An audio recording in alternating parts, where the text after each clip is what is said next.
પ્રયોગ સોલ્વ કરવાનો છે. તે તને ખબર છે ને?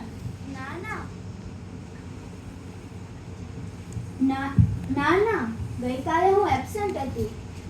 શું છે પ્રયોગ અને આપણી ટીમમાં કોણ કોણ છે? હું, તું અને મન. પ્રયોગ છે દૂધ પ્લસ પાણી એ કયા પ્રકારનું મિશ્રણ છે તે ચકાસવું. એક કામ કરીએ, આજે સાંજે મળીને આપણે પ્રયોગ પૂરો કરી લઈએ. તું મનને પણ બોલાવી લેજે. ઓકે, મળ્યા. હેલો ઓલ, ચાલો આપણે પ્રયોગ સ્ટાર્ટ કરીએ. આપણા પ્રયોગનો પ્રશ્ન છે કે દૂધ પ્લસ પાણી એ કયા પ્રકારનું મિશ્રણ છે તે ચકાસવું. તે માટે પહેલા મિશ્રણના પ્રકારો વિશે જાણવું જરૂરી છે. મિશ્રણના મુખ્ય બે પ્રકાર છે, સમાંગ મિશ્રણ અને વિષમાંગ. વિષમાંગ મિશ્રણના બીજા બે પ્રકાર છે, કલીલ અને નિલંબન. સમાંગ મિશ્રણ બે કે તેથી વધુ પદાર્થો એકબીજામાં મિશ્ર થઈને એક સમાન સંઘટન ધરાવે તો તેવા મિશ્રણને સમાંગ મિશ્રણ કહે છે.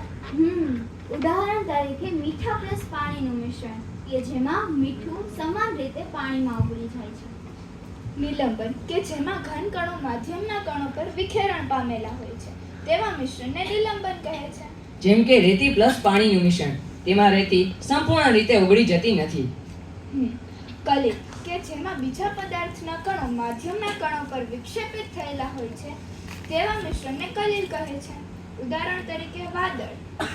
આ બધી વ્યાખ્યાઓ પરથી મને એવું લાગે છે કે દૂધ પ્લસ પાણીનું મિશ્રણ એ સમાંગ મિશ્રણ છે, કારણ કે નિલંબનમાં ઘન કણો ઓગળતા નથી અને નિલંબિત રહે છે, જ્યારે દૂધ પાણીમાં મિશ્ર થઈ જાય છે.